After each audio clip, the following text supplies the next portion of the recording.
Essa história começa no reino de MC Bren, dos moradores de Falcone. O protagonista se chamava Albert Falcone, um nome que já carregava orgulho. O cara trampava com controle de pragas, destruindo mais uma dessas pragas gigantes em forma de lagarta monstra. Ele achava que estava na linha de frente, protegendo o reino da invasão dos demônios. Todo dia fazia a mesma coisa. Olhando para os parças que estavam na luta animada contra os inimigos, percebeu que ali, mano, só ele tava de bobeira, ninguém mais estava entediado. Estranho demais. Então, no meio do pensamento dele e atacando o inimigo, foi se afastando um bocado da galera. Um dos comparsas percebeu e gritou pros outros que o chefe já tinha ido longe demais. Eles precisavam acompanhar o cara. O protagonista tinha umas lembranças desde que nasceu, tipo uma memória de bebê. Pensava que tinha renascido. Essas lembranças eram de um homem que viveu num país chamado Japão. Quando ele aprendeu a sentar durante outro jogo com a babá, ele sacou que depois dos 40 anos não tinha memória nenhuma.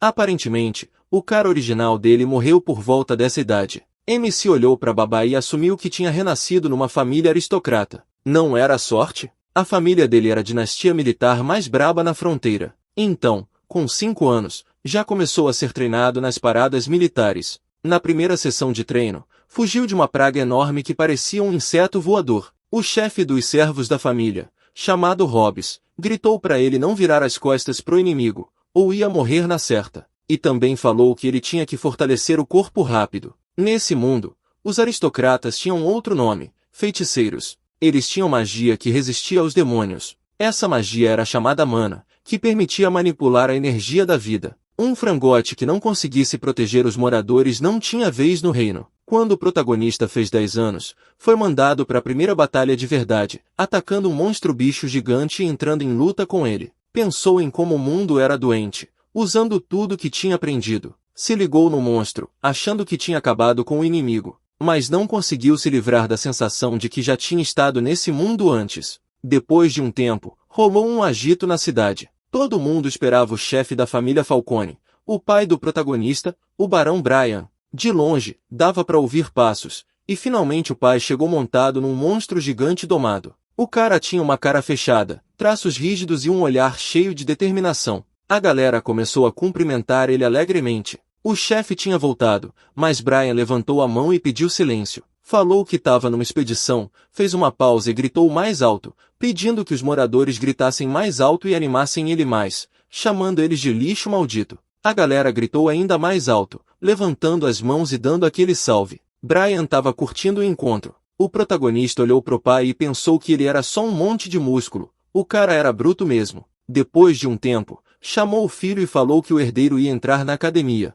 O protagonista, meio confuso, perguntou: a academia? O pai explicou que no ano que vem ele ia fazer 15 anos e que chegou um lembrete da capital sobre a entrada na academia. O protagonista pensou, meio bolado, lá vamos nós de novo. Mas falou na cara do pai que não sabia nada dessa academia. Brian ficou surpreso. Será que os irmãos dele não contaram nada? MC hesitou para responder, tava sempre treinando e nem tinha tempo para essas paradas. O chefe da família ficou puto e mandou ele sair do escritório. Naquele momento, Hobbes falou de boa pro Brian que o filho e a filha dele estavam na capital, e que, pela decisão dele, iam passar 4 anos na Real Academia de Redford. O chefe tinha esquecido disso. Agora que Hobbes lembrou, ele ficou sem entender nada. Falou pensativo que também tinha que resolver os preparativos do casamento porque o casamento de Calvin e Melissa começou na academia. O protagonista ficou de cara com essa notícia. Ouviu isso pela primeira vez. O chefe dos servos perguntou surpreso: como assim? Brian estava meio perdido. Será que ele não se comunicava com a família? O protagonista pensou irritado. Droga de aristocratas, mas falou alto que não achava que podia virar o chefe da família. Talvez tivesse que arrumar outro trampo. Ele até que não se importava de ficar na família, mas com o jeito dele, eles não iam aceitar não. O pai e Hobbes riram.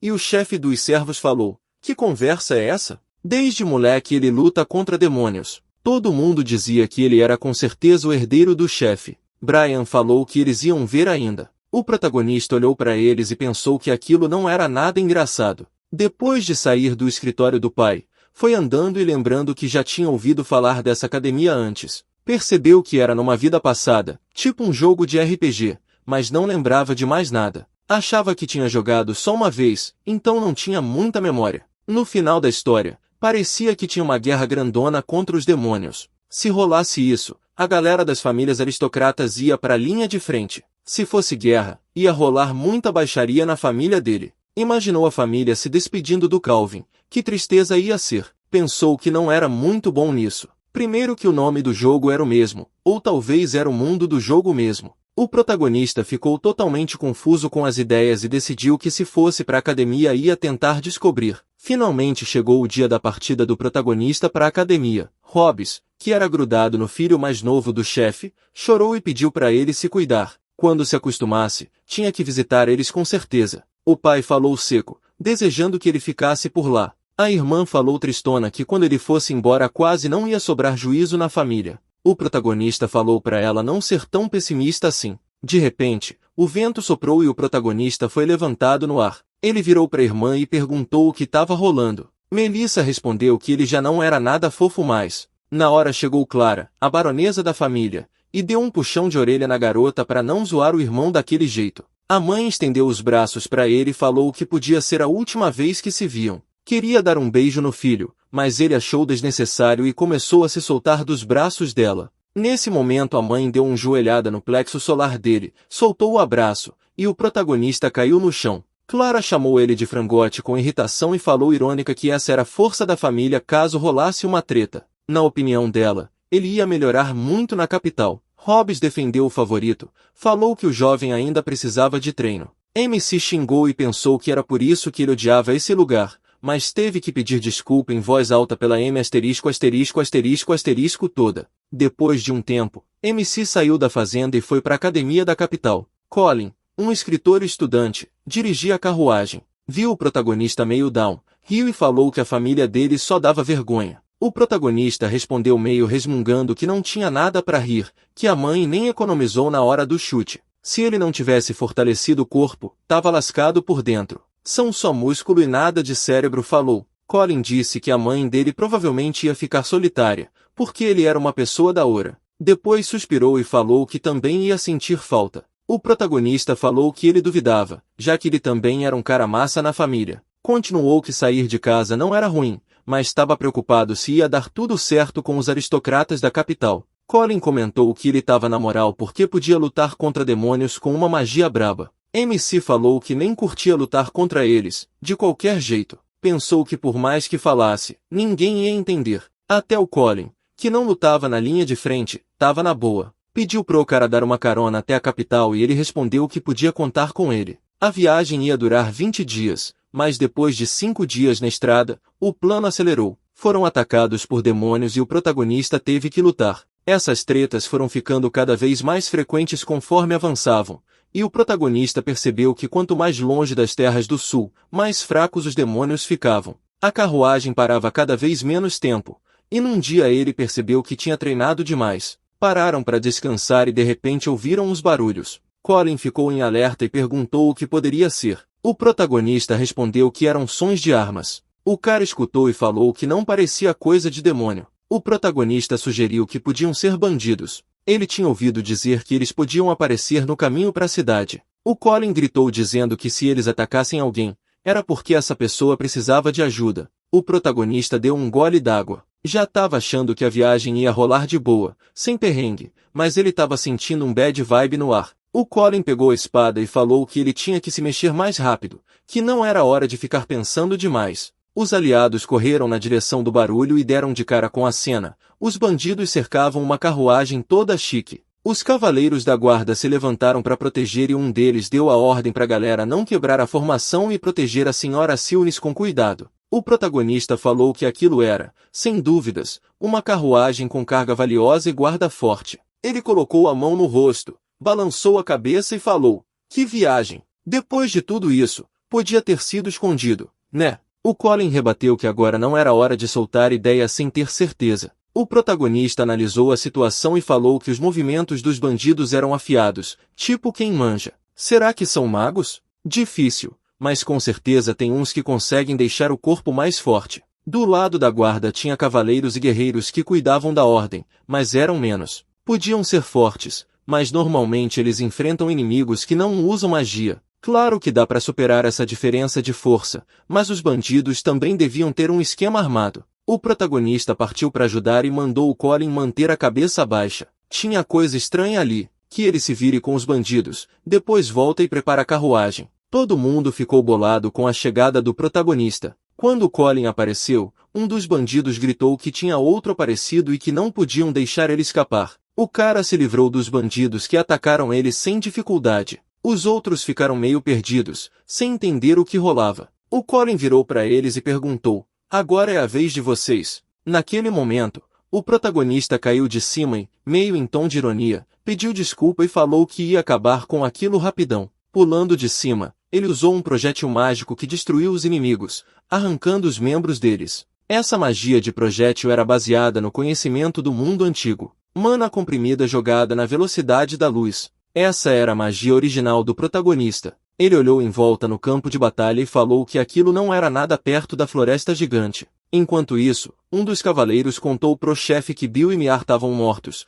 os outros estavam só meio machucados, e mesmo que rolassem umas dificuldades no futuro, no geral não tinha problema sério. O chefe dos cavaleiros falou desanimado que Bill e Miar tinham morrido. O cavaleiro que fez o relatório disse que tinha bandidos que ele não tinha visto ainda. Perguntou se devia persegui-los. O chefe respondeu que não dava mais para perder tempo e energia, que tinham que se preparar para sair rapidão. Nesse instante, uma mina saiu da carruagem e fez um protesto alto. Ela apontou para os corpos dos cavaleiros mortos e feridos e mandou que colocassem eles dentro da carruagem. Falou que não ia deixar os caras que lutaram e morreram por ela ficarem largados ali. O chefe dos cavaleiros disse que por causa da estrutura da carruagem, não dava para viajar com os mortos. A mina retrucou: "E daí? Ela podia muito bem andar." Os cavaleiros começaram a carregar os corpos dos camaradas caídos na carruagem. O líder perguntou para ela o que ela achava daquela magia recente. Ela respondeu que, até agora, nada demais.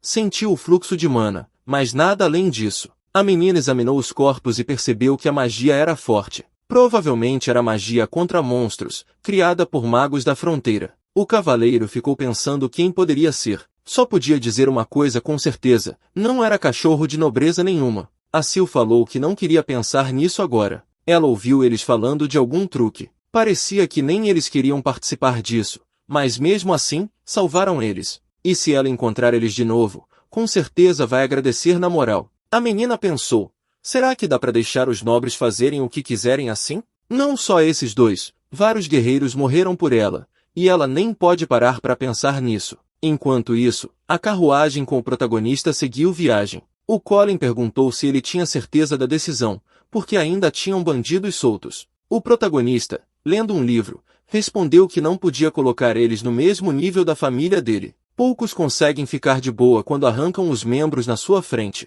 Alguns podiam ter sido contratados. Ninguém quer virar defunto na batalha. O Colin ficou surpreso. Tipo, é assim mesmo? Ele achava que tinha algo muito importante naquela carruagem. O sexto sentido do protagonista não falhava. Ele respondeu que ouviu dizer que na parte central da família estava rolando treta entre eles mesmos. Depois fez uma pausa e falou que hoje matou uma pessoa pela primeira vez. O Colin disse que ele também. O Falcone não tinha passado por isso. O protagonista falou na moral que eles ainda eram inimigos. Ou será que não? O Colin disse que bandidos são inimigos do povo, então tá tranquilo. O protagonista sorriu, falou que o cara tinha razão. Eles seguiram em silêncio. O protagonista ficou se perguntando se ele tinha se metido numa furada com isso. Se o evento tivesse a ver com a história principal, então até que foi bom ajudar. Mas e se não tivesse? Mesmo que o evento fosse meio nebuloso, o que era aquilo afinal? Mas a história principal devia começar na academia para onde eles estavam indo.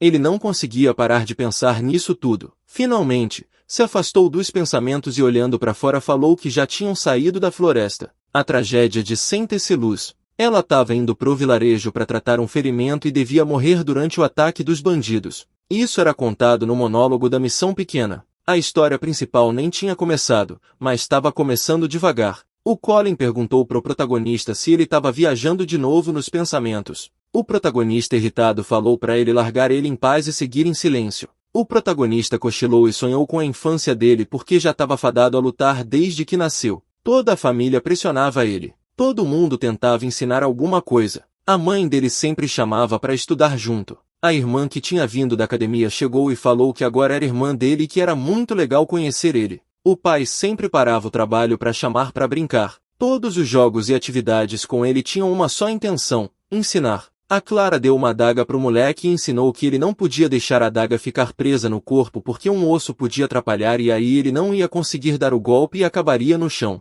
A irmã jogou uma bola de ferro com corrente nele. E depois que ele desviou com medo, ela zombou. Foi esse o medo que você teve depois de me ver? Putz, que fofo ele era. Mas ele tinha que pegar a bola, não evitar. De repente, ele acordou com o grito do Colin dizendo que já tinham chegado na capital. O protagonista pulou da cadeira. O cara percebeu, tipo o cara tava cochilando, né? E chamou a atenção dele, falando para olhar a paisagem linda. O protagonista olhou em volta e falou que a vista era realmente sensacional. No vale, tipo um buraco grande cercado de vegetação densa, como uma ilha, se estendia o grande reino de MC Brini. Entraram na capital, observando a arquitetura e outras belezas do lugar. Esse reino foi fundado há 400 anos e agora era a nação mais top do mundo. Quando os aliados entraram no prédio da academia, a garota do registro pediu desculpas e disse que a matrícula já tinha acabado, e que eles teriam que esperar 6 meses até a próxima chamada. Os amigos saíram do prédio desanimados e o Colin resmungou que tinham viajado muitos dias à toa. Não tinha nenhuma mina nobre na área.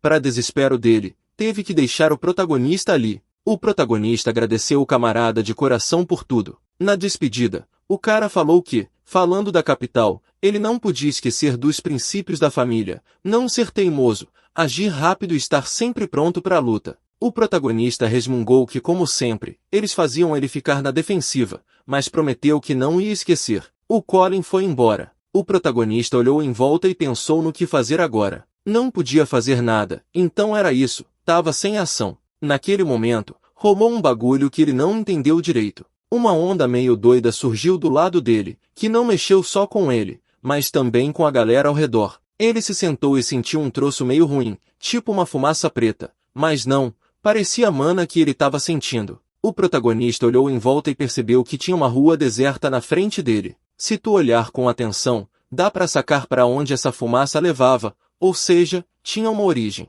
Ele seguiu o caminho onde a fumaça parecia puxar ele, e o fluxo parecia ser interrompido perto da igreja. O protagonista entrou lá e viu um servo chamado France, que estava pedindo perdão para sua deusa. MC pediu meio sem jeito para entrar. O servo virou para ele, convidou para entrar e disse que era a primeira vez que o via. Ele também se desculpou pela curiosidade e perguntou pro protagonista o que ele fazia ali. A capital era dividida em 4 distritos por uns muros gigantes. O primeiro, o Distrito Imperial, tinha a família real e empresas do governo. Os aristocratas mais top viviam lá. O segundo distrito era aristocrático também, com os aristocratas ricos. O terceiro era o distrito dos plebeus, que tinha a academia Redford e a galera comum. E o quarto distrito era o dos estranhos, onde ainda dava para sentir o clima tenso das antigas favelas e a discriminação da galera da capital. O protagonista nem tinha reparado direito nele, então respondeu a primeira coisa que veio na cabeça, que tinha acabado de chegar na cidade e que decidiu que devia honrar a deusa na igreja mais próxima. O ministro ficou surpreso, tipo sério? Nos flashbacks do protagonista, esse jovem padre era um personagem de evento. O espírito de um jovem ministro que estava na reconstrução da igreja morava ali. Era uma missão onde tinha que exercitar o espírito, mas essa missão não estava ligada à história principal. E esse France era o dono da igreja abandonada. O protagonista perguntou por que a igreja estava naquele estado horrível. O dono respondeu que ela era alvo do ódio da galera da capital. Eles ajudavam os pobres, e por isso a igreja começou a chamar mais atenção do que as igrejas do terceiro distrito, e a galera da capital não curtiu. Por isso, na cidade dos estranhos, os moradores da capital construíram suas próprias igrejas. Os fiéis começaram a abandonar o lugar e aí eles entraram num ciclo vicioso. MC ficou chocado. Tipo, ele tá sozinho? Se continuar assim, ele vai acabar odiando esse mundo e se tornando um monstro. Ele falou alto que, comparado com a misericórdia da deusa, a galera ainda era imatura e perguntou pro padre o que ele ia fazer. France ficou em silêncio por um momento, depois pediu desculpas e disse que o protagonista parecia que já tinha tomado uma decisão. Era estranho porque ele ainda era jovem, mas o padre sentia algo parecido com a presença de um pai nele. Depois ele disse que já tinha feito sua decisão. Um cara ofereceu algo para ele, se algo rolasse, ele daria suporte constante. O protagonista ficou pasmo. Ele serve a deusa, mas para reconstruir a igreja, estava disposto a se sujar. Será que ele tinha entendido direito? A aparência do padre dizia que sim. O protagonista pensou: isso é sério? Tá tudo certo? Ele não tá quebrando alguma promessa. Além disso, MC sentiu o mana negro saindo do padre. Pensou que, depois de ouvir tudo isso, seria errado ignorar a situação. Talvez valesse a pena ficar de olho nele. E de qualquer jeito ele não tinha nada para fazer. Já tinham passado uns dias desde a conversa deles. O protagonista tentou perguntar de novo quem ele era e o porquê, mas ele sempre desviava da resposta. O protagonista queria saber a data quando tudo isso ia acontecer.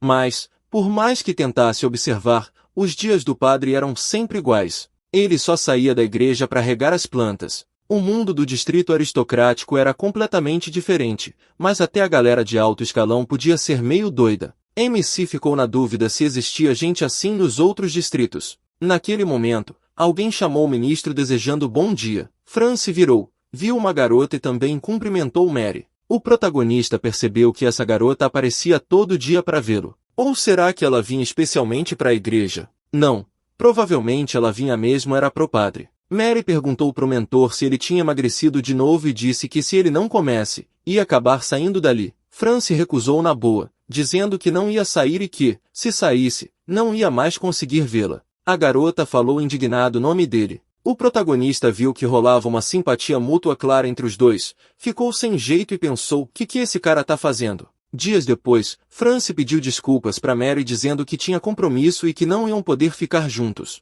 A garota ficou triste com essa notícia. O protagonista que observava pensou se ele tinha cancelado o encontro por causa do evento que estava chegando. Depois que o padre ajeitou a igreja e comprou umas coisas, ele foi pro distrito civil, no banho público. O protagonista ficou muito surpreso. Um banho público. Isso era estranho, considerando que tinha magia de pureza rolando. A magia do dia a dia era aquela que até quem não era socorrer conseguia usar, tipo fogo, cura, vento, água, pureza. Geralmente a galera ia no banho antes de casamento ou evento importante. Ou, sei lá, antes de um date. De repente, uma ideia passou pela cabeça do MC. O atendente estava se preparando para um encontro íntimo. Mas aí ele pensou: será que eu quero mesmo ver isso? Imaginou rapidinho o que poderia rolar lá e ficou sem graça. Não queria bisbilhotar. E se visse ou ouvisse algo que não devia? Se cobrou, tipo, por que não pensei nisso antes? Que burro eu sou! Aí o protagonista decidiu seguir o cara até um ponto. O atendente saiu do banho e foi para outro lugar. MC percebeu que estava meio bagunçado, mas achou que ainda valia a pena seguir ele um pouco mais. Franci entrou num restaurante. O protagonista foi atrás, olhou em volta e decidiu que o lugar era bacana. Mas será que os nobres realmente iam ali? Mary estava sentada no balcão e o atendente se aproximou dela. O protagonista ficou bolado. Tipo, só era um date simples mesmo. O atendente foi se lavar para isso. Ele se sentiu meio passado para trás, mas logo se deu conta que estava se fazendo de coitado. Do jeito que você olha, ele era só um cara tendo um caso. Para não perder tempo, o protagonista fez um pedido e curtiu umas batatas deliciosas. Mas não passou despercebido que os dois jovens trocavam olhares carregados de significado com frequência. Ele também notou que Mary olhava no relógio de pulso o tempo todo. Nesse momento, um jovem imponente entrou no restaurante e um garçom foi guiá-lo até uma mesa. Mary se levantou e criou uma situação como se tivesse esbarrado nesse cara. O jovem pediu desculpas e a garota também se desculpou com ele. O protagonista que estava vendo aquilo pensou: essa mina não é simples não, hein? Eu achei que ela era só uma beleza ingênua que gostava do atendente. Mas, na real, quando eles esbarraram, ela espetou uma agulha no jovem. Provavelmente era veneno que ia fazer efeito depois. O que será que era? Assassinato? O diácono Franci estava tenso antes e agora parecia relaxado. Isso só podia querer dizer uma coisa: a missão tinha sido cumprida e aquele jovem era o alvo deles. MC não sabia por que eles faziam isso, mas com certeza não era uma relação de padre e fiel. Ficou claro para ele que a galera da capital curtia conspiração demais. Falcone simplesmente destruía demônios. O protagonista sentia falta daqueles dias, embora achasse que não tinha nada a ver com aquilo. Franci ficou no restaurante até a noite e ainda parecia para baixo. A garota não estava por perto. Quando o protagonista saiu do restaurante, Mary apareceu no caminho dele. Ele falou, parecendo perceber que ela estava séria. Ela veio com uma adaga na mão,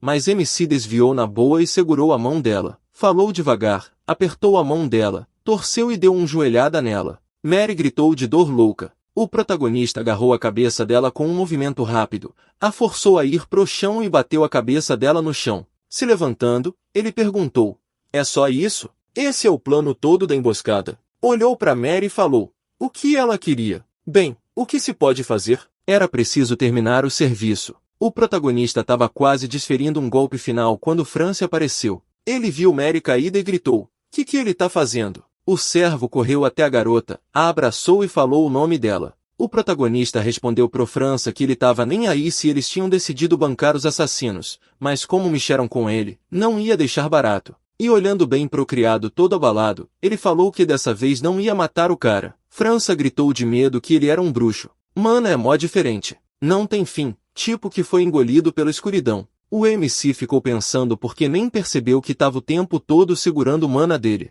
Mesmo tendo um corpo especial que controla uma técnica sagrada, ele se perguntou: esse nobre que ele estava falando, será que era algum tipo de código secreto? Será que confundiram ele com cliente ou alguém ligado a ele? Tanto ele quanto a Mary, os dois eram meio doidos. França gritou: quem é ele? O protagonista começou a sair e disse para deixar ele curar o corpo dela com cuidado. Não ia adiantar nada uma técnica de cura meia boca. E se eles quisessem trocar ideia, ele ia estar na estalagem Ingus. Uns dias depois, Albert sentado na cama ficou bolado pensando que tipo de mancha preta de mana era aquela. O corpo estava normal, nada de ruim aconteceu. Talvez ele tivesse se preocupado à toa. De repente, bateram na porta e Mary entrou. Ela cumprimentou ele meio sem jeito e se apresentou. O MC deu o nome dele e perguntou por que ela estava ali. Será que era para se vingar? Ele pensou. Não tinha feridas visíveis e os dentes dela ainda estavam lá. Técnica sagrada. Isso não era magia qualquer. Ela explicou que veio a mando da organização.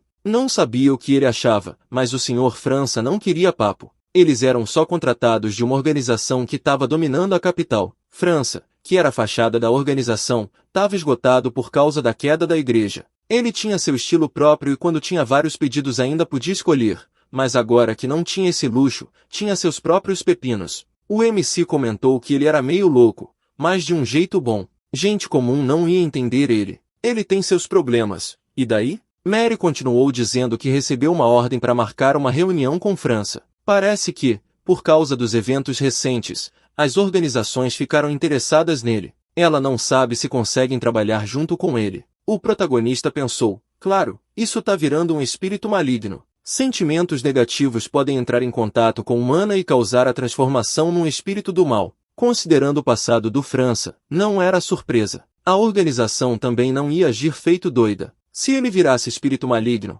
as forças de defesa iam entrar em ação, o que ia revelar a situação da própria igreja. No momento que o Al apareceu, a organização pensou: talvez consigam matar ele sem virar espírito maligno. E aí apareceu a Mary. Ela achava que sabia o nome Albert. Ele era um bruxo da fronteira. Ela não podia fazer nada contra ele. O MC recusou, dizendo que não estava nem aí para a organização nem para mais nada. Ela suspirou e falou que a organização ia ficar feliz de ver ele, mas parece que ela ia recuar. O protagonista ficou na dele, só no silêncio. O primeiro alvo dos espíritos malignos seria a pessoa que matou ele. Ele não tinha contado isso nem para a organização nem para ela. Ele teve um pressentimento que a organização ia tentar contato de novo. O protagonista pensou que iam usar ele e depois jogar ele fora. Ela se despediu e foi embora. Uns dias depois, os corpos deles foram achados perto da estátua da deusa. Eles iam deixar esse mundo cedo demais, e quem conhecia ia chorar a perda.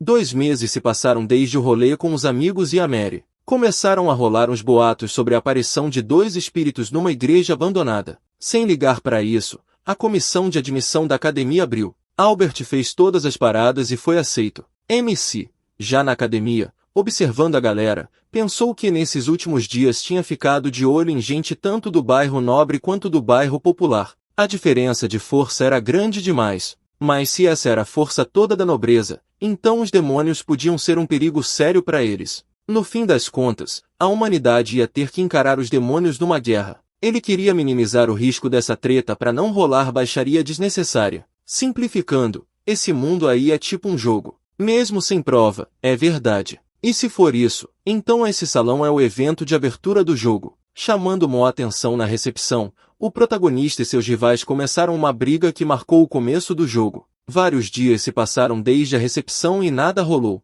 Então tinha que rolar no último dia da recepção. Ele ainda tinha tempo até lá. Sim, ele não tinha nada para fazer. A entrada ainda estava restrita. Ele estava cansado de ficar de rolê com os pivetes do bairro pobre. Seja no bairro nobre ou pobre, tudo o que ele fazia era só andar por aí sem fazer nada. Ele odiava lutar contra demônios, mas a capital era mó sem graça. Será que era por causa do sangue dele com a Falcone? De repente, o MC viu o Vince, que estava podando as plantas. Ele perguntou se podia ajudar em alguma coisa. Como ele falou, ele curtia ficar em casa por algum motivo. O velho respondeu, tem coisa que tu saca de longe. Quando eu era novinho, eu nem gostava de ir para casa. Assim que chegava, já ficava reclamando. Isso aqui é só uma parte do jardim acadêmico. Mas quanto esforço foi gasto nisso? O protagonista achou que sentiu um guerreiro antigo naquele cara. Ele conseguia segurar o cansaço. Bom, é um truque perigoso. Vince, mas esse não era o nome real dele.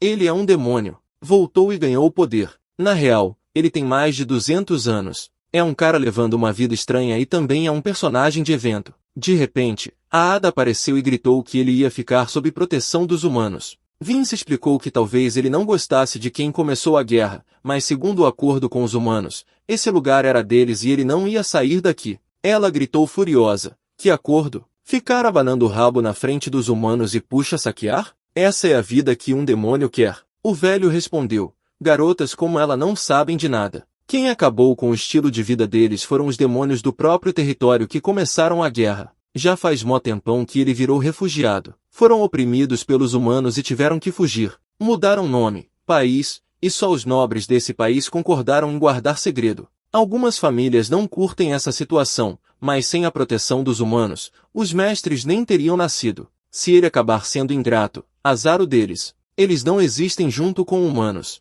Ida disse com raiva que humanos eram raça fraca, nada iguais a eles. Vince acrescentou. É verdade que o mestre tem uma quantidade de mana fora do normal, que é rara até para os demônios. Parece que ele consegue usar magia forte, mas só isso. Deixa-lo olhar a prosperidade da capital. Será que os demônios conseguem construir uma civilização assim? Humanos são fracos, mas também são fortes. Não sozinhos, mas juntos. Ela gritou. Se eles conseguem criar alguma coisa, eles também conseguem tirar, porque têm poder. O velho ficou quieto e pensou, se fosse tão fácil assim, ele não teria virado refugiado. Ida pensou, o Sr. Vince ainda acha que ela é criança. Por que ele confia tanto nesses caras? O estilo de vida desse pessoal é bem secreto. De repente, ela viu o protagonista e, irritada, perguntou o que ele queria. MC mostrou a bolsa e explicou. Ele trouxe uns doces pro Sr. Vince tomar com chá. Ele nem sabia que tinha visita. A garota se virou e percebeu que já estava saindo. O mestre lá dentro. Ida olhou para ele e pensou. Que mana fraquinha é essa? Espera. Por que ele veio aqui? Ele tem coisa com o mestre. Doces são tipo um código? Será que ele é um desses patrões? Depois de um tempo no quintal, o protagonista comentou que nem sabia que tinha visita. O velho respondeu que nem tava nem aí. Ela era a primeira da galera da baixa. Sempre aparecia do nada. O MC ficou na dúvida, tipo, mas a mana dela era braba, né não? O Vince perguntou se ele ia dar sua opinião sobre ela. O protagonista mandou a real. Com todo respeito, o nível de mana dela era mais de nobre da linha de frente, e as habilidades até que eram boas, mas o controle e o núcleo dela estavam meio capengas. Ela estava queimando talento à toa. O Vince explicou que ela achava que o mais importante era a reserva de mana. Para ela, era por isso que ela era tão forte, mas agia feito criança. Aqui não rola briga todo dia igual na linha de frente. O MC sorriu e falou, pô, pelo menos eles vivem de boa. O velho deu uma risada e respondeu que ela ia ficar puta se escutasse isso. Ele pensou um pouco. Esconde bem, mas a mana dele é só 1/3 da reserva do AIDS. E mesmo assim, ele não hesita em gritar na frente de um moleque que nunca viu uma guerra de verdade. Esse cara entende o que é campo de batalha real podia muito bem ter sido enviado por um protetor numa missão secreta. Ele ficou na dúvida de como esse cara andava pela academia de boa, olhando tudo, mas sem dar pista nenhuma. Ficou surpreso que realmente servia um bolo com chá. Mas, mano, que porra era aquela? Não era dele. O MC pensou que já estava na hora de começar a matrícula. Amanhã ele vai estar no salão principal. Ele percebeu que por um tempo não ia poder visitar o velho. O velho pensou, claro que já tinha assinado os papéis, mas como líder da galera dele, não podia vacilar. Ia deixar ele andar mais um pouco por aí. Depois de um tempo, numa cabana pequena, ela perguntou se tinha certeza de querer fazer isso sem a permissão do mestre Vince. Aida respondeu que ele podia vazar. Ninguém estava prendendo ele. Mas será que ele não estava curioso? Eles iam fazer isso sem autorização do mestre e seguir o fio que estavam presos. Se conseguissem expor eles e pegar info que nem o Vince sabia, ele ia ouvir eles. Ayla ficou na dúvida. Mas esse cara tinha mana pouca demais. Será que ele era aristocrata mesmo? Podia ser só isca. Talvez ele não soubesse nada do que estava rolando. Aida achou que se ele estava na academia, devia saber de alguma coisa. Sob tortura, com certeza ia entregar tudo o que sabia para salvar a pele. Eles eram só humanos e vendiam até a moral para se salvar. Ela pensou com um sorriso maldoso que isso era sinal de contra-ataque. Liberar os irmãos e irmãs que estavam escondidos na capital. Eles iam destruir a galera e recuperar a honra perdida como tribo demoníaca. E quando acabassem, iam ser recebidos em casa com todas as honras. O retorno triunfante dos heróis à terra natal. Depois de um tempo, um cara correu para o escritório do Vince e contou que Aida e os outros tinham armado uma armadilha. O velho perguntou se o Otari tinha vendido a alma para a facção militar. O cara disse que não. Ouviu que ela tinha atacado aquele cara que tinha vindo antes. O Vince resmungou. Que porra, Lord Al? Por quê? Será que ele revelou a real identidade? O velho perguntou pro cara o que tinha acontecido com o protagonista. Será que ele tinha morrido mesmo? O cara disse que não foi ele quem morreu, mas a Bella e o Bart. O Vince pulou da cadeira. Que parada era essa? O que aquilo queria dizer? O cara falou que o corpo não tinha cabeça. Parecia que tinha sido morto por ataque mágico. Pelos restos, conseguiram identificar que era uma pessoa. O velho perguntou quem mais participou do ataque. Teve mais gente, né? O cara respondeu que, segundo a história do Slabart, a Bella e o Ben estavam envolvidos no ataque. Também tinham achado 3 dedos que pertenciam a Bessie. Não sabiam se os outros estavam vivos, mas achavam que estavam de boa. O velho fechou a cara e pensou que não importava o quão preparados eles estavam. Eles eram guerreiros fortes. Mas 3 ao mesmo tempo? Era demais. E a Ada? E a ela? Ele tinha certeza que ela estava escondida em algum canto, segurando o protagonista refém para entregar ele. Provavelmente escondida para interrogar o Al. Então, o protagonista estava com ela agora. Ele exclamou que precisava achar a garota e os outros rápido. Depois de um tempo, os subordinados do Vince acharam a garota no meio das ruínas de uma casa na floresta. Ela estava de joelhos, com os braços esticados na frente. A cara dela era uma mistura de raiva e ódio, como se estivesse em transe. Um da galera perguntou, e os outros, cadê? O segundo respondeu que não sabia. Não tinha nada para ver ali. O primeiro chegou perto da Ada e perguntou o que tinha rolado ali. A garota nem reagiu nem respondeu. Chamaram ela pelo nome de novo, mas deu no mesmo. O Vince foi avisado na hora. A Greta falou que já estava tarde. A Ada perguntou se ela queria ir dar uma olhada. A garota disse que quem estava preocupada era ela. A Ada falou que ia ela mesma. Virou pro Garen e falou que ele era o líder deles, que tinha que ficar firme, cabeça erguida e costas retas. A garota pediu desculpa e ainda mandou que ele tinha que lidar direito com os inimigos. Ele sorriu e falou, claro que eu vou. Mas, nesse momento, o gigante foi partido no meio bem na frente de todo mundo. Todo mundo ficou em choque. Que porra foi aquela? Aida olhou para a mão dela e ficou pasma. Tipo, que isso? No mesmo segundo, a Greta, que estava perto, teve a cabeça cortada por um raio invisível e foi destruída. Aida não estava no próprio corpo. E quem veio procurar ela não entendeu nada do que estava rolando. Chamaram ela de novo, mas ela nem respondeu. Então, decidiram recuar e deixar o Sr. Vince cuidar do resto. Eles recuaram, tentando apagar as pegadas. Nesse momento, o protagonista apareceu vivo e bem no escritório do Vince e gritou que tinha chegado ontem, mas não achava que iam atacar, e que os atacantes eram uns franguinhos. O velho estava meio desanimado. Disse que estava decepcionado. O que podia fazer pelo protagonista? O MC olhou para ele meio pasmo e pensou,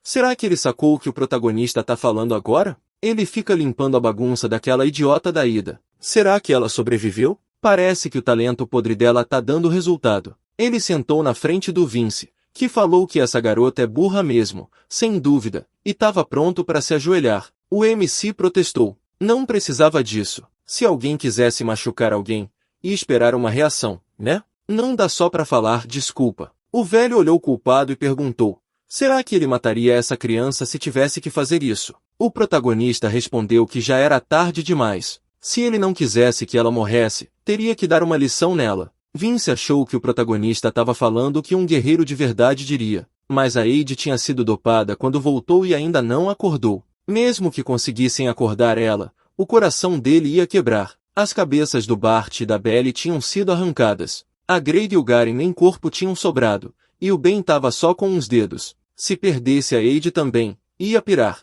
O protagonista tinha vacilado, e ele queria que ele pensasse bem nisso. O velho exclamou, essa é a decisão dele, mestre. Ele não aguenta mais ver os irmãos morrerem. O protagonista falou que ia ter que tomar muito cuidado. Aí o velho sugeriu que se o protagonista visse ela, mas não conseguiu terminar. O protagonista já cortou ele na hora com uma pergunta.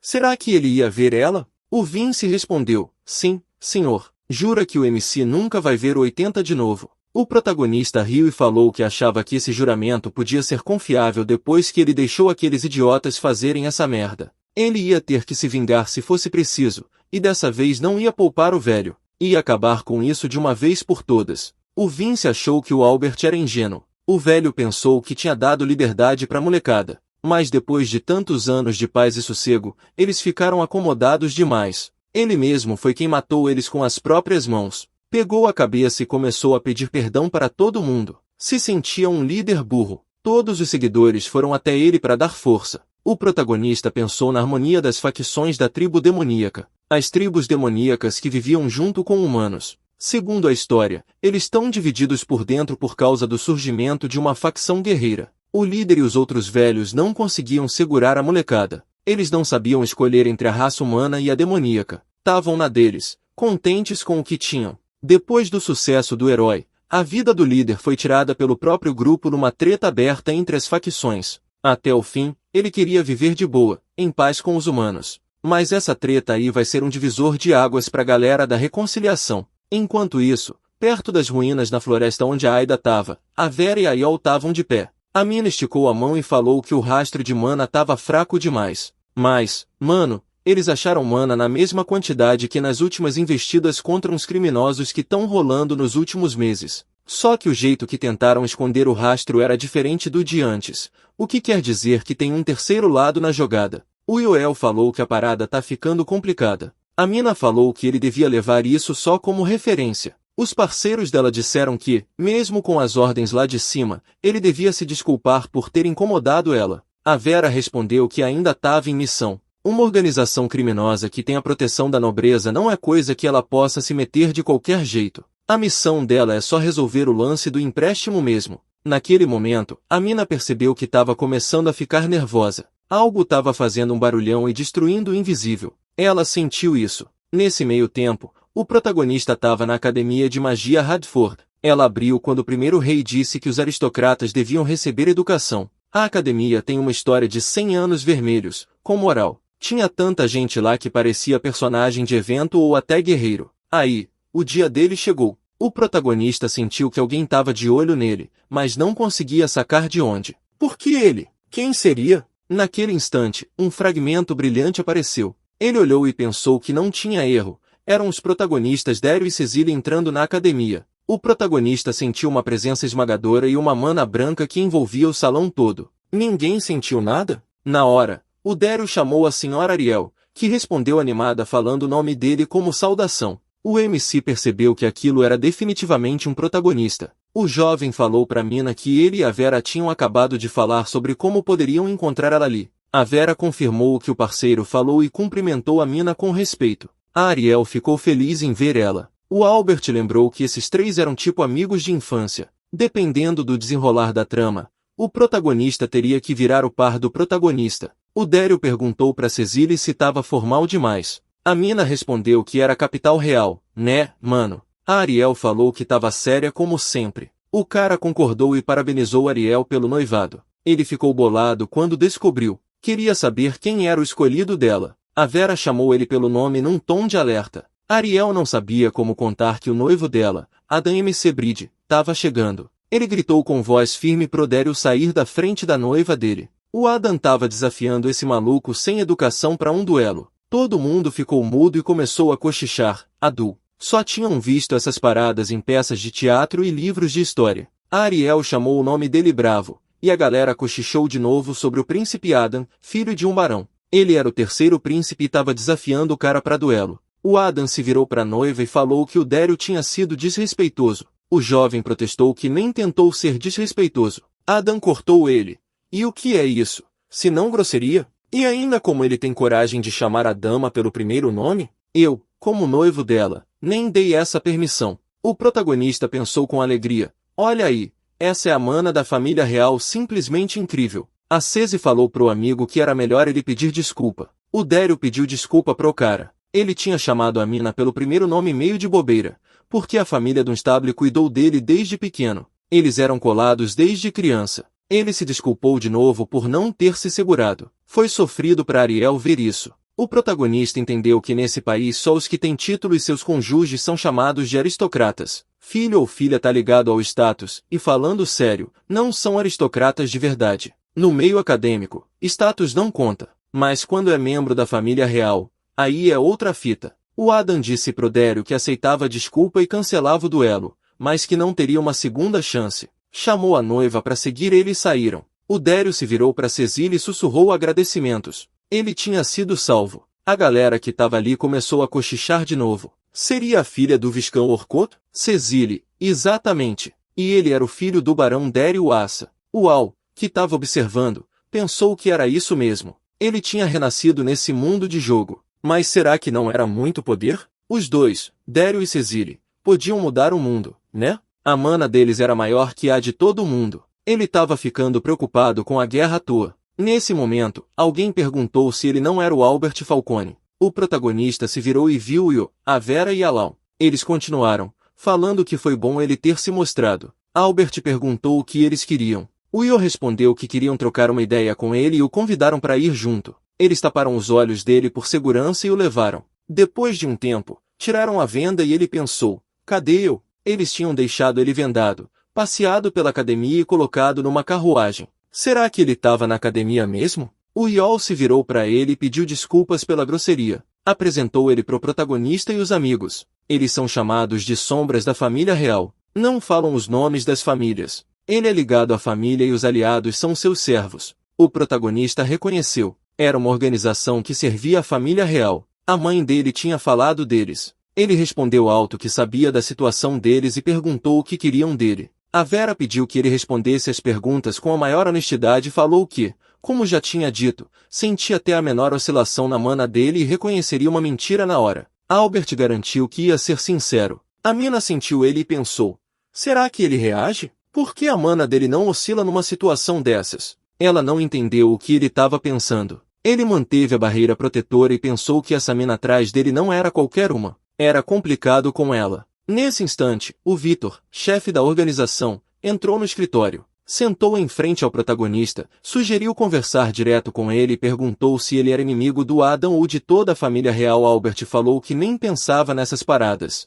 O Vitor olhou esperto, perguntou o que ele estava fazendo no grande salão. O protagonista pensou que ele estava medindo a mana da galera lá. Como camponês, ele não tinha contato com outras famílias aristocráticas, então estava curioso para saber o quão úteis os outros aristocratas eram. A Vera percebeu que ele não mentia. Mas por que a pressão dela não fazia efeito? O Vitor mandou ela parar, porque não estava afetando o cara. Ele se virou pro MC dizendo que é por isso que é difícil lidar com o Falcone. Albert sorriu e falou que gostou do elogio. O líder sugeriu encerrar ali e mandou os subordinados levarem ele de volta. O protagonista achou que acabou de boa. Taparam os olhos dele de novo. O Vitor falou que achava que o protagonista estava ligado ao Dério e Cecília. Ele lembrou de quando detiveram uma pessoa e o líder captou o momento. Exclamou que finalmente ele se revelou. O que ele sabia deles? O MC não teve escolha e falou que tinha aprendido sobre eles pelo incidente recente. Por que ninguém liga para eles? Deve ser algum tipo de bênção.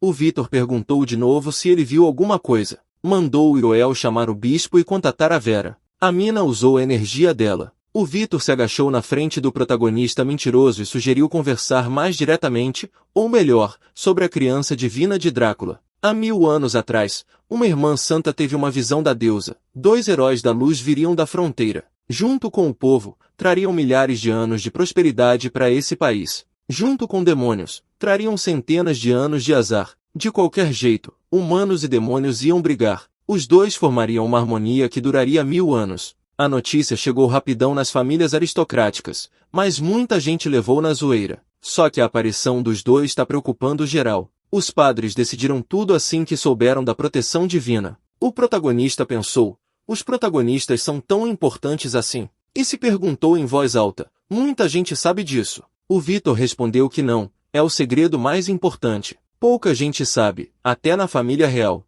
O protagonista sacou que estavam achando ele parte da facção que ia contra a deusa. Ele já sabia do segredo, então não podia deixar as coisas assim na moral. Perguntou, será que a facção deles quer que eles sejam marionetes do reino e dancem conforme a música? O Vitor respondeu irritado, tipo, quanto menos ele sabe, melhor ele dorme. O protagonista deu uma risadinha e falou que podia, sim, contar para ele. Nesse momento, o padre chegou perto do MC e começou a olhar ele de cima a baixo. Aí falou que não conseguia ver a luz de uma criança divina nele. O líder perguntou se ele tinha certeza. O padre disse que tinha certeza que ele não conseguia usar magia divina, que não via a luz de Deus nele. E, além disso, será que ele é mesmo um feiticeiro? Mana dele é muito pouca. O padre e o Vitor se afastaram, e o protagonista viu uma massa preta de mana pairando sobre o padre. Ele ficou pensando se era o único que conseguia ver aquela mana preta nojenta. Aquela parada girava e crescia feito brotinho. Ele pensou de novo. Que parada é essa? Será que tem algo a ver com reencarnação? Se virou para Vera, que estava parada atrás dele, e falou que tinha uma pergunta para ela. A menina perguntou o que ele queria. Ele perguntou se aquelas correntes que o envolviam reagiam só à mana dele ou à de outro também. A Vera disse que reagia a qualquer mana. Aí ela se tornou invisível para os olhos dele, que não conseguiu ver ela. Ela achava que a corrente reagia não só à mana, mas também aos sentimentos. Com uma reação forte, a corrente se ativava a uma distância que ele podia ser destruído, mas a mana dele nem tremia. Isso não agradou ela. Como ele consegue ficar calmo nessa situação? O protagonista fez a mana do padre alcançar as correntes invisíveis dele e pensou nisso. As correntes se quebraram e rastejaram na direção do padre. Todo mundo presente ficou boquiaberto. O padre gritou que ele tinha ousado usar magia contra ele. Chamou o senhor e falou pro Vitor que aquilo era demais. O Vitor perguntou para a menina se aquilo tinha sido ela. Ela respondeu que a magia dela funcionava automaticamente. Era assim quando reagia às intenções malignas de uma pessoa. Mas cadê o bispo? Aí o Vitor se virou pro protagonista. Foi ele que fez aquilo? O protagonista respondeu na boa que ele simplesmente se sentiu incomodado com a mana do padre. Essa resposta deixou todo mundo chocado. Ele continuou, falando pro líder que uma mana estranha vinha da mão direita do bispo. De repente, percebeu algo na mão dele e perguntou que tipo de anel era aquele. O bispo ficou confuso. A Vera notou que não pertencia à deusa. Ela achou que deveria ser feito um exorcismo ali. O padre ficou indignado. Querem dizer que ele quebrou as regras? Como ousam sugerir uma coisa dessas? O protagonista percebeu que o anel era um objeto amaldiçoado poderoso. Quando os guardas agarraram o bispo, ele disse que não sabia de quem tinha pegado aquilo. Choramingou feito criança pequena, repetindo que não queria morrer. A técnica amaldiçoada era para prejudicar a criança divina e as pessoas ao redor. O anel desmoronou por conta própria depois disso. Feliz ou não, o bispo viu no protagonista os restos de uma criança em aflição. A maldição que estava ali nele agora estava sendo investigada. O Vitor disse que não ia fazer nada agora e pediu pro protagonista na academia não chamar atenção para ele. A organização deles não era só o Yol e seus servos. O protagonista concordou e ainda falou que ia usar esse poder pro bem do reino. Os subordinados do líder colocaram a venda nos olhos dele de novo e o levaram de volta. O Vitor pensou que, por algum motivo, não queria confiar no MC. Achava que o Falcone era imprevisível. Será que eram os rumores sobre eles que mexiam com ele ou não era só isso? O protagonista foi colocado numa carruagem. Vocês se despediram dele. O protagonista disse que sabia que eles já estavam desconfiados, mas até o próximo encontro. Não era só o primeiro encontro deles? Vocês sorriram e agradeceram por ele ter conversado. No caminho, o Albert pensava na criança divina. Será que essa história é verdadeira e não foi contada no jogo? A guerra é inevitável. De qualquer jeito, o grupo do Seriel vai acabar lidando com os personagens principais. Nesse momento, o Yol perguntou para Vera. Ela estava interessada no protagonista, né? A menina respondeu que era algo assim. Ela olhou para as correntes invisíveis na mão dela e pensou que o Albert era definitivamente um aliado deles. O protagonista desceu da carruagem e pensou que ia passar por esse mundo do jeito dele. Chegou o dia da matrícula, mas não rolou cerimônia. Na recepção, o protagonista recebeu uma lista de distribuição por classe. Mandaram ele para a segunda sala. Quando chegou, percebeu como o lugar era gigante. Pensou, será que é esse mesmo lugar? Olhando ao redor, veio a ideia de que a academia parecia com a universidade da vida passada dele. Pelos materiais que recebeu, ele já sabia as aulas e os horários. Os alunos tinham liberdade, mas para conseguir alguma coisa iam ter que ralar. Ele percebeu que ia ser difícil pra caramba. O MC viu que o Dério e a Cecília também eram personagens principais ali. Nada de bancar o exibido assim. O Dério levantou a mão e comentou que o casaco dele estava meio apertado. O grupo do IOL também estava ali. O príncipe e a heroína estavam em outra turma, juntos. Ainda não tinha rolado cerimônia de entrada. Talvez tudo acontecesse diferente. E não tinha cadeira, eles iam ter que escutar tudo em pé, o que ele realmente não curtia. Ele nem percebeu que alguém estava falando com ele. Um cara grandão chamou ele de idiota e perguntou se ele não estava ouvindo a dona Cláudia. O protagonista percebeu que a Cláudia estava falando com ele. Ela perguntou se ele tinha certeza que era aristocrata. Cadê as maneiras dele e de onde ele era? O protagonista respondeu que era da fronteira perto da parte sul da grande floresta e não ia dar o sobrenome. O grandão chamou ele de desgraçado e mandou ele falar logo o sobrenome para a senhora. O MC tampou os ouvidos e pensou, quem são esses caras? Mano, eles definitivamente estão enchendo o saco dele. A menina falou pensativa. O sul, a grande floresta, e notou que ele não tinha magia especial. Depois disso, chamou os capangas dela para seguir ela e foram embora. O protagonista ficou pasmo. Que parada foi essa? Se prestar atenção, isso rola em todo lugar. É isso mesmo. A mãe dele já tinha contado sobre isso. A professora da academia ficou na frente do quadro e disse que precisavam criar um grupo de aristocratas fortes na academia. Ou seja, formar facções. O protagonista levantou a mão e perguntou por que isso era tão importante. A professora respondeu que era uma boa pergunta, disse que era mais fácil explicar assim e começou a explicar. Formação do teste. Se tem facção na academia, a comunicação fica bem mais eficaz. Os aristocratas tentam manter a moral. Então, mesmo que rolar problema, tudo se resolve porque eles dão um jeito sozinhos. Começam reuniões, negociações e alianças. Depois de um tempo, o protagonista se levantou e olhou para as pessoas que se juntavam em grupos e pensou que uma comunidade já estava se formando na academia. Ele percebeu que essa era a liberdade dos alunos. Agora ele precisava evitar o círculo dos protagonistas, mas ela devia ser uma personagem de evento com certeza. Uma facção poderosa provavelmente ia lançar uma história de evento. Ele queria agir sozinho, mas podia parecer estranho. A galera podia ficar bolada para que ele sempre andasse sozinho. Melhor entrar numa grupo simples ao mesmo tempo. Terra do Falcone. Hobbes falou que hoje era o dia da prova de entrada do Sr. Albert. Clara concordou e disse que não precisava se preocupar. Ela tinha ensinado bem. Ele era esperto, não ia se perder. Hobbes perguntou, será que agora ele vai estar rodeado dos amigos de estudo? Enquanto isso, o protagonista ficou sozinho na sala enorme, enquanto todo mundo estava em grupo. Ele ficou bem chocado e pensou que todo mundo já tinha se juntado. Será que era porque ele estava escondendo a mana? Ele decidiu entrar no grupo de alguém. Chegou perto de vocês, mas vocês falaram para não chegar perto dele. Olhando pro Albert, ninguém via a mana real dele. Todo mundo achava que ele era fraco e que ninguém precisava dele. Porém, outras pessoas das terras do sul notaram ele. Um deles pensou que aquela mana calma era de um guerreiro da família Falone. Outro achou que se conversasse com ele, ia se interessar. Pensou que não valia a pena se meter nisso. E assim começou a vida acadêmica do Albert. Outra professora chegou e disse que a reunião tinha acabado. Todos foram até o portal e ficaram olhando. A professora ficou perto do portal e disse que iam entrar na masmorra. A masmorra era um campo de treino permanente especial. Igual na superfície, demônios andavam por ali. Quando você derrotava eles, a mana deles ficava, mas os corpos desapareciam. Precisavam derrotar o chefe que estava no 5º andar. Então, usando um item mágico, volta pro lugar. Para quem já ralou em batalha de verdade, isso aí não vai ser difícil, tá ligado? Também é uma boa chance de sacar as habilidades da galera do grupo. O MC pensou que a dungeon, o jogo, tinha um tutorial, mas parece que nem pro protagonista vai ser mamão com açúcar. Mano,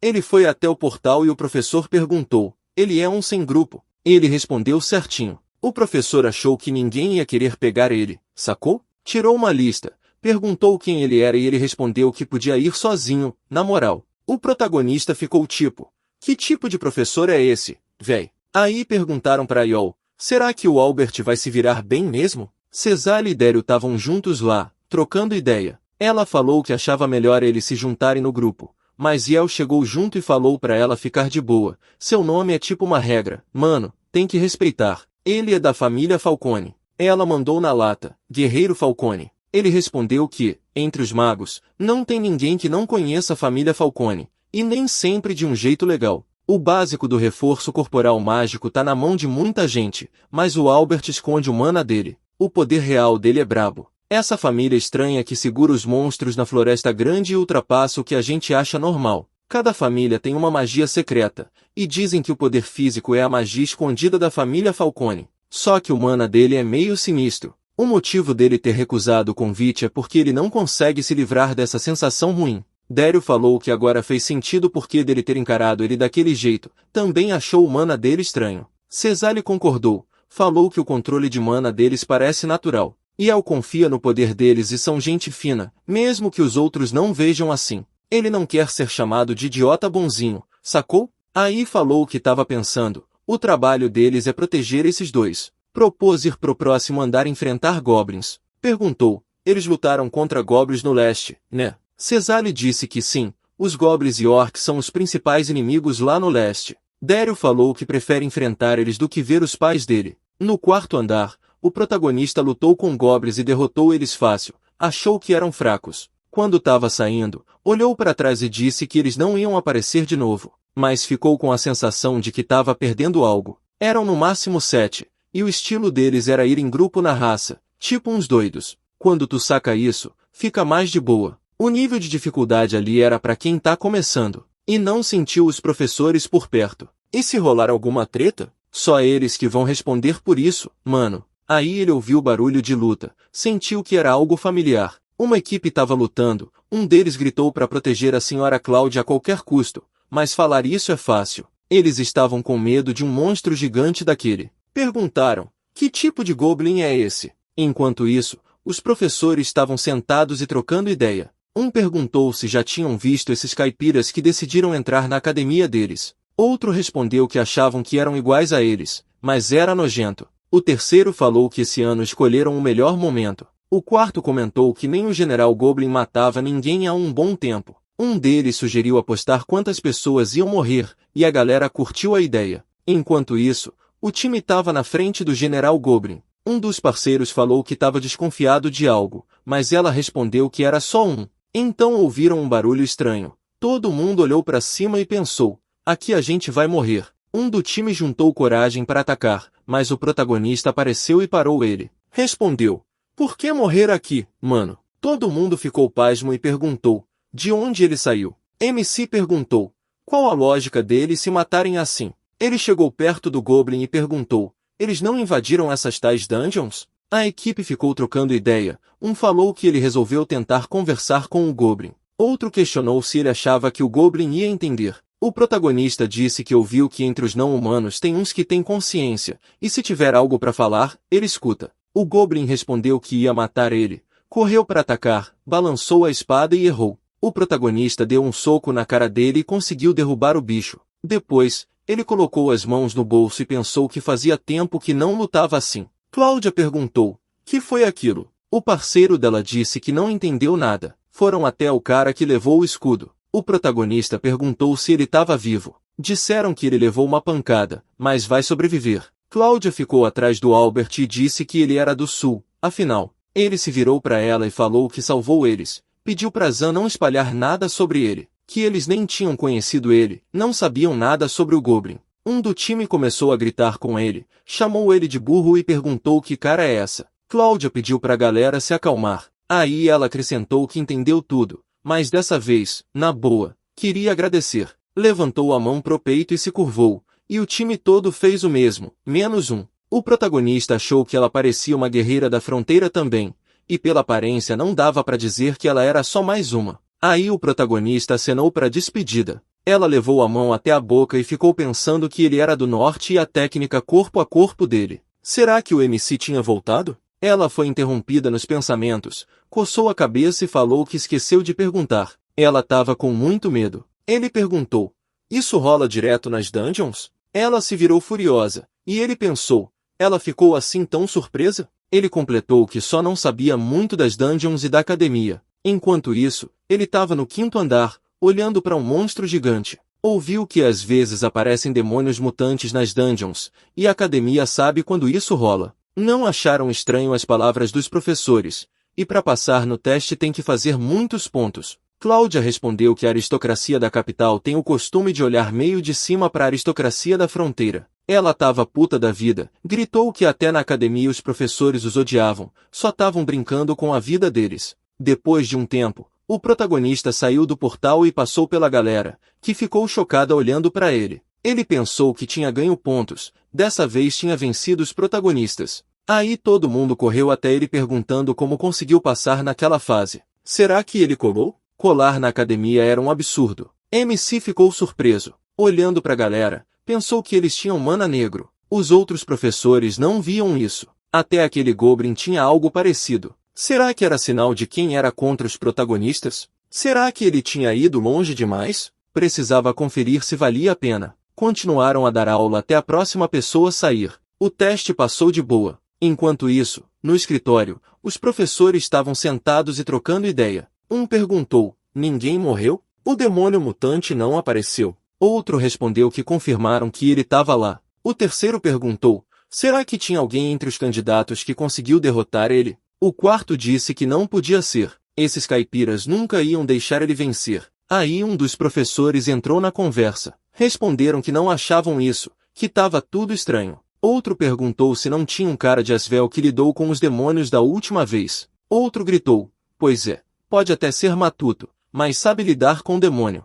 Mas o que rolou? Não seria melhor investigar um pouco? Aí já era. O bicho vai fazer o trampo sozinho. O protagonista ouviu o papo deles e pensou que eram uns idiotas, tão burros que deviam ser eliminados. Se ele entrasse na sala, podia derrubar cada um deles. Não serviam para nada. Era um tipo inseto que pisa na sola do sapato. Melhor sem eles. Depois de um tempo, a noite chegou e um dos professores saiu de casa. Mas aí, do nada, alguém apareceu na esquina, agarrou a cabeça dele e forçou o rosto no chão. O cara gritou: será que ele sabe com quem tá mexendo? Ele é de uma família aristocrata, mano. Aí cortaram o dedo dele e o grito foi daqueles que arrepiam. Mandaram ele calar a boca e avisaram que se ele gritasse de novo, iam cortar outro dedo. O cara perguntou por que com ele. Disseram que ele tinha arrumado encrenca. Ele respondeu na mesma moeda. O protagonista estava por trás de tudo isso. Uns dias depois, a galera achou o corpo de um dos professores preso na masmorra do 1º andar. Parecia que ele tinha trombado com um Goblin,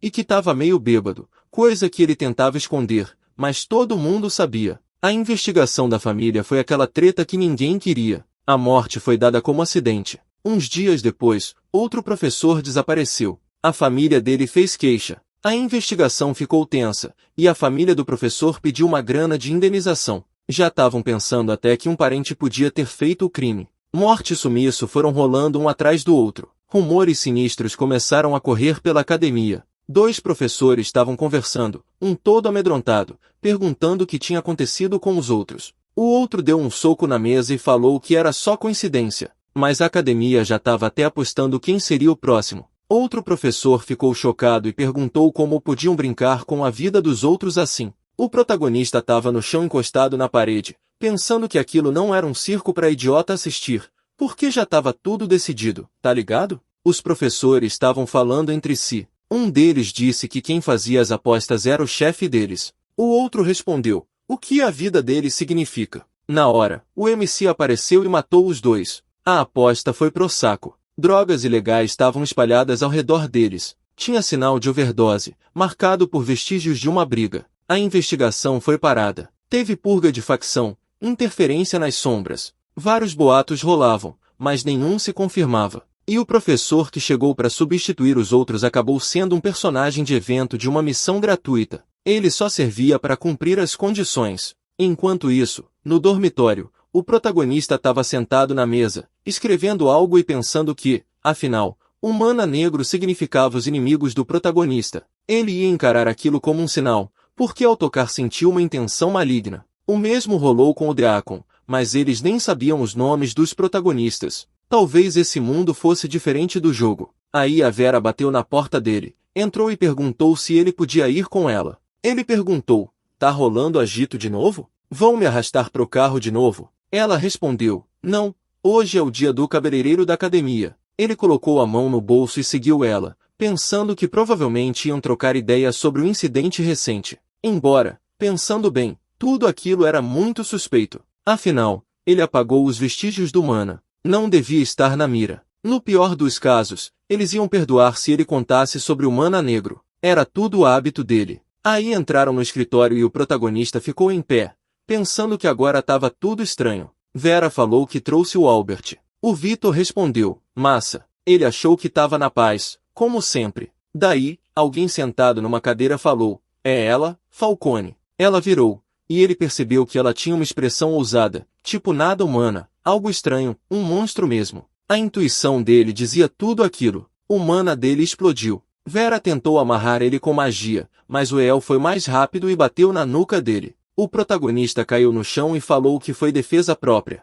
Na família Falcone, o costume era matar antes de ser morto. Vitor disse que entendeu tudo. Ultimamente ele podia se dar ao luxo de não matar, só neutralizar alguém tipo a Vera. Clea perguntou, ele quer matar ela? Ela aconselhou ele a se ligar, porque isso era inútil. O protagonista olhou para ela e pensou, será que existe um monstro igual ao pai dele? Ela tem umas orelhas nada normais. É uma elfa? Talvez não. Ela parece uma boneca sinistra e os olhos dela são vermelhos tipo sangue fresco. Ela respondeu que o pai dele era o atual chefe. Ele pode chegar até ela. Ele perguntou se ela conhecia o pai dele, tipo naquela época que ele ainda não era chefe, sobre como ele lutava. Vitor aconselhou a não falar disso. Ela respondeu que ele sempre é chato. Ela percebeu que ainda tinha Mana na sala. 2 pessoas foram mortas ali. Vitor virou pro protagonista e perguntou se ele tinha algo a dizer. Ele respondeu que foi atacado e reagiu na mesma. Só isso. Achou tudo inútil. Ele nem sentiu a presença dela antes de entrar.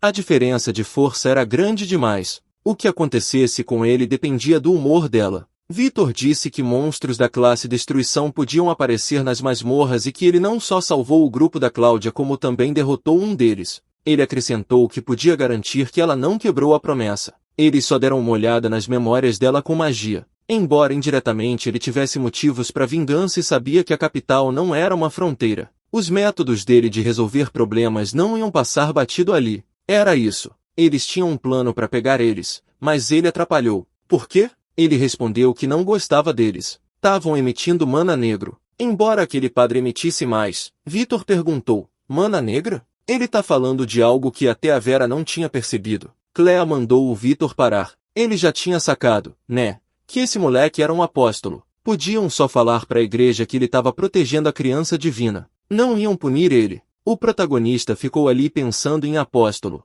Vitor gritou furioso que não tinha profecia para ele aparecer. Não podia dizer que ele era apóstolo. Apóstolos são pessoas que a igreja acredita, os chamados protetores da criança divina. Ele ficou pensando que o monstro era uma elfa chamada Clea. Ela fingia saber do Mana Negro. Na hora, ela ficou triste e falou que ele também não entendia nada. Depois, Iel apresentou o MC Dério e Cecília e falou que por umas circunstâncias, precisavam aceitar ele no grupo. Ele cumprimentou eles e falou que podiam chamar ele de Al, e que não contassem sobre as famílias deles. Ouviu dizer que a galera estava cansada dessas relações baseadas em status familiar. Dério disse que era injusto, mas já que falou, ele era o Dério, de uma família aristocrata do leste. Cecília respondeu que também era do leste. Ela ainda falou que ele era incrível. Olhou fixo para ele, mas só via uma pessoa comum. Dério e Cecília se olharam, e ela perguntou se aquilo era técnica secreta da família Falcone. Dério falou que era rude.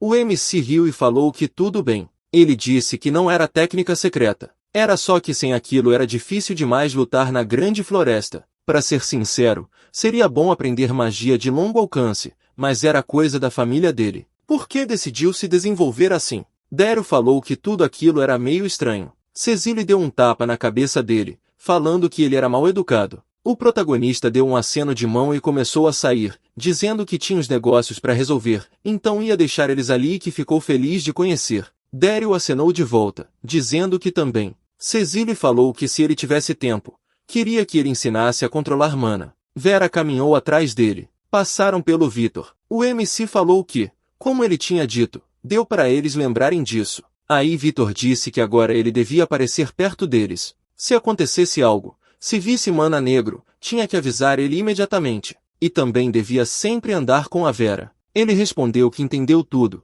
mas precisava de informações sobre a criança divina. Só isso que ele pedia. Vera falou que nesse caso seguiria as instruções dele. O protagonista achou que aquilo estava errado. Ele estava cheio de raiva, mas não podia deixar ela correr solta. Só podia usar o que tinha, mas não devia achar que tinha domado aquilo. Vitor pensou no Albert. Ele era tipo um apóstolo não oficial e não devia compartilhar informações com o outro grupo. O grupo deles ia descobrir. Enquanto isso, ele foi até a Clay. Ela estava sentada numa cadeira e ele perguntou, tá tudo certo mesmo? Ela falou que ele sempre foi teimoso. Estava tudo na boa. Ela não ia contar nada para os outros anciãos nem para a igreja. Ele seria carta na manga dela para qualquer treta que surgisse. Aí, do nada, ela deu uma risada. O Vitor achava que ela quase nunca demonstrava interesse pelas pessoas, mas tratava o Albert de um jeito especial. Os tempos de vida dos dois eram diferentes. Talvez por isso ele não conseguia sacar o que ela estava pensando na cabeça dela. Mas, como subordinado, o jeito era ficar na miúda e obedecer às ordens dela. O preguiçoso do Clay quebrava várias regras, mas resolveu viver entre as pessoas. Só que ela era descrita como uma figura importante que aparecia e sumia em vários lugares. A anciã que controla as sombras da família real. Ela é uma elfa. Nem aparece no enredo principal do jogo. Não tem muita informação detalhada sobre ela. O Dério se virou pro Cesar e perguntou qual é. Ele respondeu que não sabia por quê, mas sentia que o Albert ia ser meio hostil com eles. Ela respondeu que era justamente ele de repente. Tinha uma boa impressão do cara. De onde será que ele tirou essa sensação? Ele falou que nem ele sabia direito, só que já tinha sentido isso antes, tipo naquela vez lá. A Cecília falou que era só uma suposição boba. Ele queria dizer que o Albert era igual a ele, mas o Dério ficou com medo e pediu desculpa. Aí ele falou que era só um palpite mesmo. Provavelmente tinha só ouvido os boatos sobre o Falcão por aí.